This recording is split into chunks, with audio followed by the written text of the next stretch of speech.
제가 질의하기 전에 너무 앞에서 선 이야기를 해갖고 제가 이야기를 한번 드리겠습니다. 코트라 사장님, 예. 조금 전에 이 문제를 쉽게 생각할 수도 있고 또 좀 더 심각하게 생각할 수 있습니다. 저희들이 예를 한번 들면 이제 지난 국회에 사드 때문에 중국에 엄청난 피해가 올 거라고 할 때 코트라에서 그 보고 내용도 정부의 압력으로 삭제를 했죠. 그런 일이 있었죠. 저희들이 정부의 압력으로 삭제하고 그러면 그때 보복이 없다라고 했는데 없었습니까? 코트라가 그 정도 정보력이 없습니까? 그리고 지금 뒤에 북경지사장님은 몇 년 되셨습니까? 북경에 가신 지가. 정강용 씨. 2년 3개월. 2년 3개월이나 됐었죠.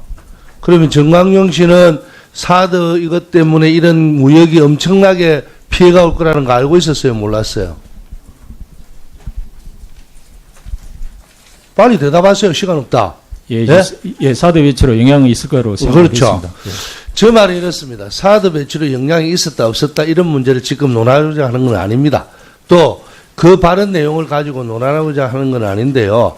어쨌든 정부의 녹을 묶는 공직자들의 자세가 어떻게 공개수상에 그런 발언을 할 수 있어요.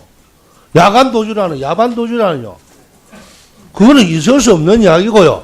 그리고 공직자들, 모든 공직자들이 지금 마음 자세가 대한민국 국가를 위해서 내가 뭘 해야 되는 게 아니고 정권의 눈치만 보면 그게 무슨 공직자입니까?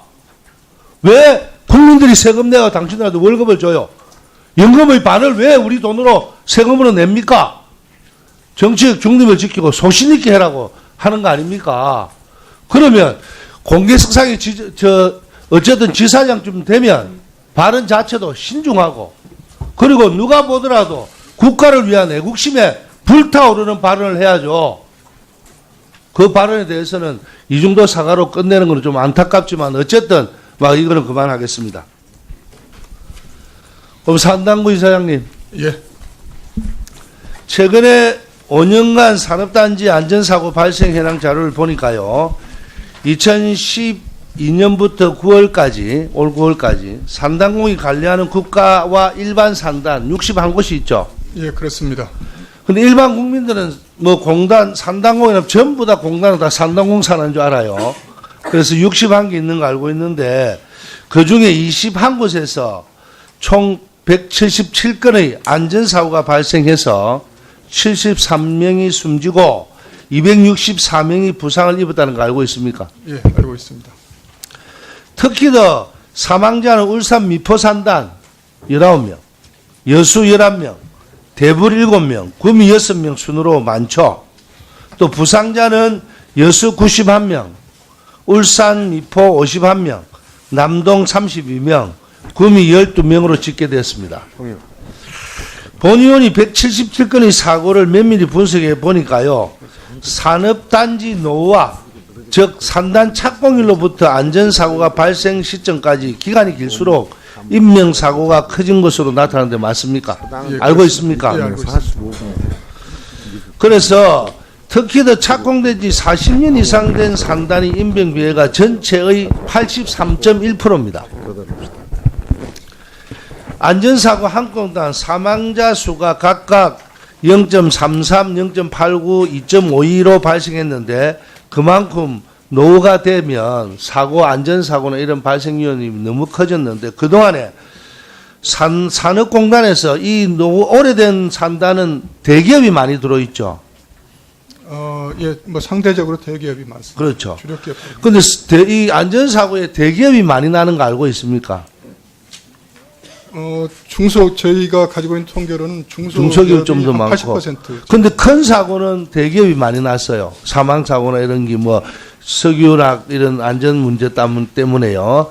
그래서 혹시 이 노후 산단에 대한 관리 감독이나 또는 이 입주업체 노후 설비 이런 거에 대해서 안전확충 이런 거에 좀 특단의 대책을 해서 대기업은 좀 많이 투자를 할 수 있어요. 그리고 대기업에서 만약에 공단 안에 안전사고가 났을 때는 물론 그게 실수해서 날 수도 있지만 투자를 안 해서 나는 경우도 노후 오래돼서 나는 경우가 참 많다는 거로 알고 있죠. 예, 그렇습니다. 거기에 대해서는 좀 특단의 대처를 할 수 있는 우리 상공단 이사장님이 좀 방법을 강구를 한번 해보시죠.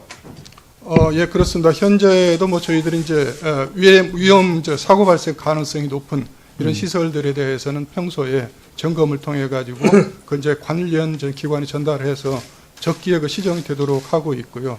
그다음 이제 기업들 같은 경우에도 안전에 대한 인식을 제고하기 위해서 그래서 저희들이 노력을 중소기업은 어찌 보면 안전에 대해서 우리 공단에서 상당 곳에서 지원을 좀 해주고 해야 될 입장도 있겠지만 대기업은 지금 조금은 그런 식으로 해도 자기들도 오히려 기업 이미지나 여러 가지에 도움이 되기 때문에 우리 상공부에서 좀 확실하게 좀 관리 감독을 해주시고 좀 해주시면 좋겠습니다. 예, 그렇게 하겠습니다. 그래서 저희들이, 그 예, 방법을 저한테 다음 할 때 좀 제출해 주십시오. 예, 대책을 마련해서 보고를 드리도록 하겠습니다. 그다음에 저 상기평 원장님하고 정재훈 기아트 원장님 네. 그 두 기관에 뭐 공통적으로 물어볼 게 있었습니다. 그 연구과제가 종료된 후 주간 기관이나 실시 기업으로부터 기술료 징수를 받고 있죠. 예, 그렇습니다. 그런데 최근에 감사원 감사에서 이 기술료 징수 기준 적용이 법이 좀 개정됨에 따라서 강소 징수했고 가대 징수했던 이런 경우가 있죠. 예, 그렇습니다. 거기에 대해서 정확하게 감사원 개선을 해라고 한 거니까 개선 어떻게 하겠다라는 내용을 좀 하셔서 두 기관에서 저희 방으로 그 대책을 좀 제출해 주십시오. 네, 알겠습니다. 예. 이사님. 네, 박재호 의원 수고하셨습니다. 다음은 정우택 의원님 질의하시겠습니다.